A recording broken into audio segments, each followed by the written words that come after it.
Detective Val, Val Cumberbatch, whatever you want to call me, I am back for more Game of Thrones filming news sleuthing. Give me a second. Oh yeah. If you consider yourself a die-hard Game of Thrones fan and you find yourself whinging about the long night wait until Game of Thrones Season 8 and you don't have this app, there is no saving you. I just showed you the Thrones Amino community, but Amino has a ton of other community options for everything that you could be into, from movies to anime to video games, TV shows, comics. Take your pick and geek out with a curated feed of content like blog posts about your favorite characters, theories, news on the series. You can also join chat rooms, even with a voice option now. You can vote on polls, take quizzes to test your knowledge, do challenges, and lots more. There's a live layer right here where you can see, for example, that right now there are 35 users reading posts, 47 users browsing. I love how Amino never gets boring, there's always something going on. I actually just took this fill-in-the-blank quiz and got 81 points. I'm interested to see how well you guys do. See if you can beat me, and post your score on my profile page to let me know. You can download the app for free and follow me with the links that I will leave for you below. So let's get started, shall we? You're now watching Because Geek.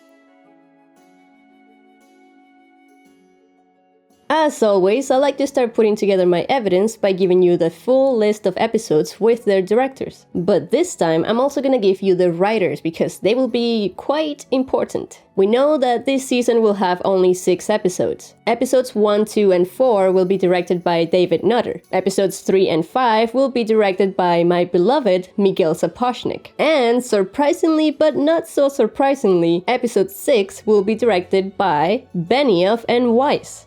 Episode 1 will be written by Dave Hill, Episode 2 will be written by Brian Cogman, and Episodes 3, 4, 5, and 6 will be written by Benioff and Weiss. We have a list of all of the different casting calls that we've heard of, with the descriptions for the characters and their filming dates. We have news of some actors already filling in those roles, so we know what they will look like and what their character names will be. We have a bunch of confirmed filming locations and which part of Westeros or Essos they will portray. Plus, this year in particular, we know of 2 major sets that are being built right now. We know their significance and what's going to happen to them. We have pictures of actors in airports, pictures of them in cities that we know they film, and even some pictures of them in costume on set. We have our usual confirmed spoilers from reliable sources, and even though we might not know the context, we do know for a fact that some specific things will happen. And last but not least, we have quotes from the actors themselves, which are not usually super reliable, but they do help a bit. Now, with all of that established, we can begin our sleuthing.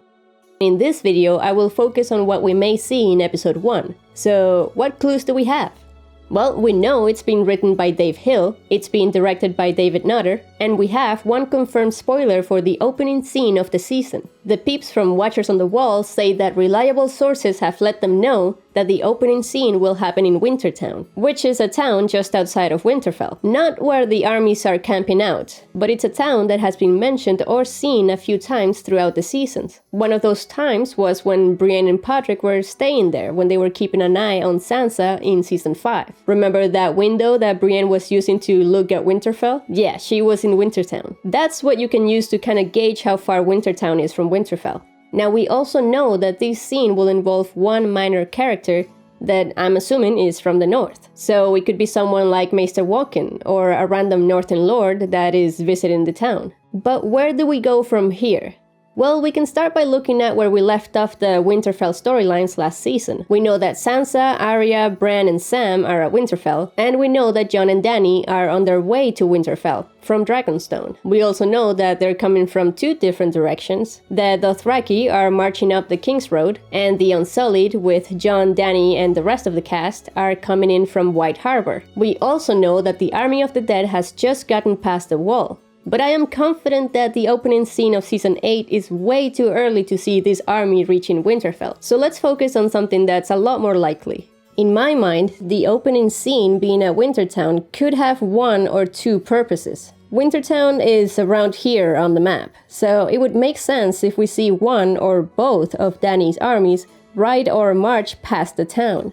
And having the opening scene here could work as an interesting point of view to see their arrival. The other purpose of this scene could be a setup for something that will happen later. They could be introducing some minor characters here, showing us their lives to make us care for them so that we feel more emotion when later on something really bad happens to them. Like getting killed by the army of the dead, of course. It could also be the scene where we first see the dragons flying towards Winterfell. Maybe we're shown a little kid who's playing outside and sees the dragons for the first time, goes running to his mom to let her know what he just saw, and she doesn't believe him until she goes outside and sees the dragons for herself and the whole army. Hopefully they can spot Jon pretty quickly because they might freak out thinking that they're getting attacked. If you've watched my casting news video, you might remember that there were a few casting calls for extras in the north. So this could be the scene where we see some of them. Now, another scene that was being filmed around the same time as this one was one in the Winterfell Crypts. We do have a few more details available to us about this scene. But before we get into that, and before we get into my predictions about what I think is happening here, let me tell you what I found when I was doing research on Dave Hill, the writer of this episode.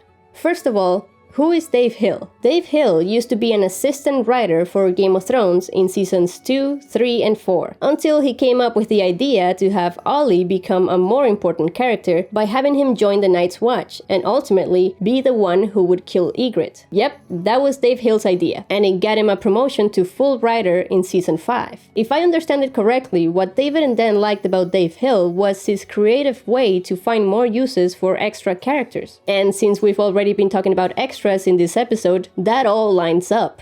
So far, Dave Hill has written 3 episodes. Season 5, Episode 4, Sons of the Harpy, Season 6, Episode 2, Home, and Season 7, Episode 5, Eastwatch. When I looked into these episodes, I found some very interesting patterns. One of the most important aspects of the story that comes up a lot in his episodes is Jon's true parentage. Just look at this. He wrote the scene where Stannis talks to Selyse about Jon and tells her that sleeping with a wench wasn't Ned Stark's way. He wrote the scene where Dany and Sir Barristan talk about Rhaegar. He wrote the scene where Bran sees young Lyanna in his vision, the scene where Jon pets Drogon, the scene where Gilly reads about Rhaegar's annulment, and the scene where Sansa and Littlefinger talk about Rhaegar and Lyanna in the Winterfell Crypts. That's not all I know about Dave Hill, but let's stop here for a second because the Winterfell Crypts is what I wanted to discuss. According to Watchers on the Wall, reliable sources say that we will see the Crypts of Winterfell in at least the first 2 episodes of Season 8, which means that the Crypts could appear in a Dave Hill episode again. As I just mentioned, his episodes always have R+L=J related scenes, and the Winterfell Crypts have been used 9 out of 10 times for R+L=J scenes as well, so it all lines up. We also know details from 2 scenes being filmed there. For one of them, we know that it will involve 2 main characters, and that their scene ends with a horn being blown. And then for the other scene, we know that it will again involve 2 main characters, and that they will be discussing Ned's death. At first I thought that these 2 scenes would be connected, and I had this idea in my head where I could see Jon taking Sam down to the crypts, like Ned did with Robert, and that they would be catching up on what they've been up to while standing in front of Ned's statue, and at some point Jon would call Ned father, which would be the perfect segue for Sam to finally reveal to him who his real father is. But just as he's about to do it, the horn would interrupt Sam, and it would just be a tease scene. I could definitely see the show doing that, but it turns out that on January 18th, when the scene with the horn was being filmed, Kit Harington was spotted all the way in New York, so whoever hears the horn from the crypts will be someone else. But for the other scene, one of those 2 main characters must be Jon discussing Ned's death. I just feel it in my bones. And my evidence shows me that the most likely candidate for the second main character in that scene is Sam. And you may be wondering, why not someone else? Like Arya, or Bran, or even Dany? Well, first, remember the evidence that this scene will probably be related to R+L=J. So this second main character should be related to that plotline as well. And the only thing left of that plotline is the big reveal to Jon, which will probably be done by either Sam or Bran. Then remember that Bran is in a wheelchair, and it wouldn't be easy for him to go down to the crypts. So this is why I'm betting more on Sam. And think about it, we've already seen someone kneel for a king in the crypts before. They could repeat this action with Sam kneeling in front of Jon after he tells him who he really is. Now, about the scene with the horn, I think it will be announcing the Army of the Dead approaching, because we not only know that it was filmed on January 18th, but on that same day, Fabian Wagner, the director of photography for Miguel Sapochnik, posted a picture of Shane's castle on his Instagram account, and Shane's castle is where the Winterfell Crypts scenes are filmed. This means that it was more than likely Miguel Sapochnik who was on set that day, filming that scene, which points to episodes 3 or 5, and I'm going to put my money on 3, because that is the perfect episode for the Army of the Dead to begin attacking Winterfell. 2 episodes is enough of a build-up. By episode 3, Jon should already be at Winterfell, so if it's not him in the crypts, who could it be? It's a hard guess. We could narrow it down with the logic that at least one of them should be a Stark, but that's not 100% guaranteed, especially with how many characters are going to be at Winterfell, and with the amount of stuff that's going to be going on there. But I would just take a shot in the dark and say that the 2 characters will be Arya and Gendry, having a special catch-up of their own before they hear the horn. Now, let's talk about who might be blowing the horn. At first, I thought it could be a Night's Watch member riding from the wall to Winterfell, to let them know what happened. But I doubt this scene will be necessary because Bran has already seen the wall coming down, and he must have already told everyone at Winterfell about it, so that would take away the dramatic aspect of the Night's Watch rider. It could still be a Night's Watch member blowing the horn, since they're the ones who do that sort of thing, and judging by the lack of concern with traveling speeds lately, they could have definitely made it back to Winterfell safely before the Army of the Dead. It could also be the Northern Sentry extra that I mentioned in my casting news video. But whoever it is, the horn is likely to be blown by someone at Winterfell, when they see the dead approaching in the distance. Even if Bran can see this, he would only be able to tell a few people in a room. They still need to alert everyone who's camping outside of Winterfell as soon as possible, so that they can grab their weapons and be ready to go. That's where I see the horn coming in handy. Speaking of the Night's Watch though, I do expect to see a few scenes at the wall. They need to show us what happened to all of the characters at Eastwatch. It did seem like the dead were just walking past the castle, not paying any mind to the Night's Watch. But we do have reports for Night's Watch extras that have been stunt training for their shoot. So I think it's safe to say that we will see them fighting some whites. But hey, they also need to show us someone riding and hopefully arriving at Castle Black to let the Lord Commander Ed know what happened. Unless the vibrations from the wall falling were felt all the way at Castle Black and they already know. But I do expect to see Ed as well. The actor did say that he had been filming some scenes for Season 8 in December, so it's confirmed that Ed will be back. But who will survive at Eastwatch? Well, I can tell you with confidence that Tormund and Gendry will survive. The 2 actors have been hanging around with other actors that should be at Winterfell, so I get a feeling that they will make it back safely. But there is one actor that we haven't seen much, and I really hope it doesn't mean that he's dead, because of the expectations that a lot of us had for him. I'm talking about Beric Dondarrion. Yeah, a lot of us have been expecting him to be sticking around to give someone the kiss of life. He said it himself, he was brought back for a reason, and we still need to see that reason. I don't know about you, but I think helping Jon capture a white wasn't that reason. A lot of us are hoping that he will revive someone like he did in the books, and a lot of us are expecting for that someone to be someone important. But who knows, maybe he does give the kiss of life to someone at the wall, like Gendry or Tormund. But remember guys, this is all speculation. We haven't heard any confirmation that Beric Dondarrion is dead. Not seeing the actor around doesn't necessarily mean that he is, so there's still a bit of hope there. But what other things will we see in episode 1? Well, if Jon and Dany do arrive in Winterfell that early, we should get to see Jon and Arya's long-awaited reunion. That would be amazing, so I hope the writers don't take that away from us somehow. I also think that we will see our new favorite renegade, Jaime Lannister, on his way north, probably stopping at the inn at the crossroads. I know a lot of us would prefer to see Jaime meeting up with Edmure somewhere, showing us where he is, freeing him, if he has any army left, getting that army to come up north. But my gut is telling me that this won't happen. Watchers on the Wall just released a new article where the actor said that he hasn't been contacted to come back. He has lied about that before, and he has been contacted with very short notice before as well, but I really think he's going to be a loose end. It just seems like the writers are streamlining everything about the show and cutting out as many storylines as possible to make it all more focused on the main characters in the endgame. So yeah, I don't think we'll see Edmure. But what I think is more likely to happen is that wherever Jaime is, we will see Bronn catching up to him. I have mentioned this idea before in my first official Season 8 predictions video, but I am more convinced now that this will happen because Jaime and Bronn's scenes are also a reoccurring theme in Dave Hill's episodes. Yep, that's another pattern I found. Dave Hill wrote the first bit of Jaime's and Bronn's adventures in Dorne. He also wrote the scene where Bronn tells Jaime, "Only I get to kill you." Which is a good reason for Dave Hill to write about Bronn running after Jaime. And fun fact, it was Dave Hill who wrote both the setup and payoff scenes for Tyrion and Jaime's reunion, which started here. He murdered my father. If I ever see him, I'll split him in two. And then I'll give him your regards. And ended here. Oh, you won't be swinging it at me. Notice that both involved Bronn as well. I'll leave you to it.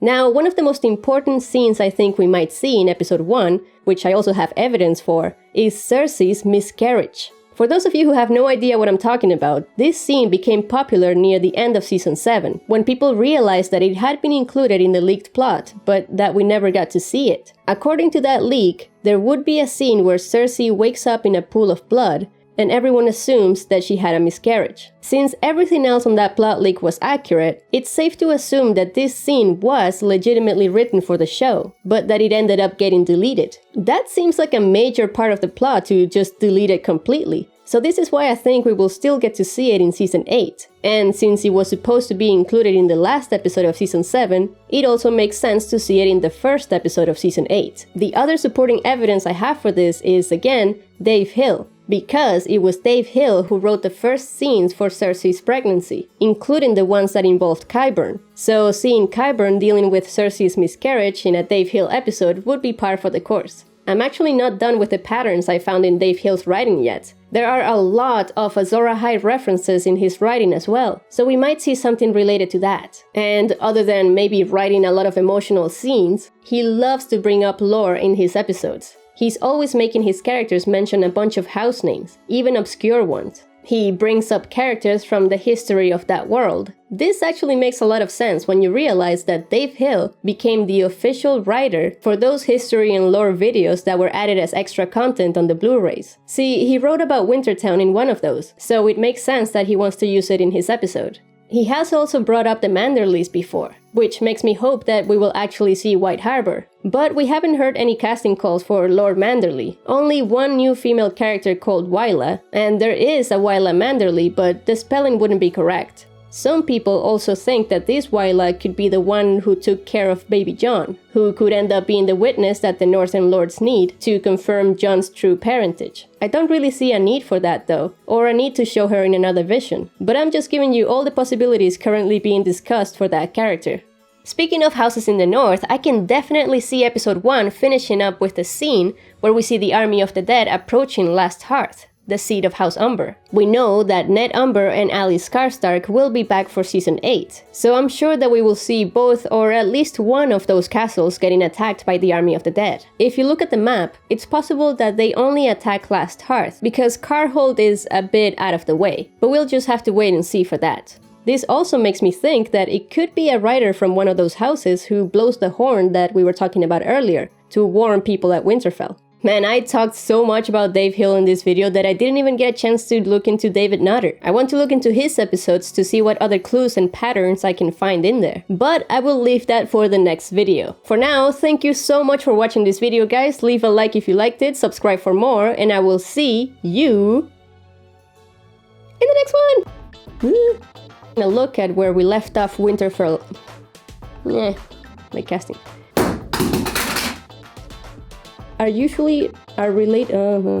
While they were aware. Why do I always say things?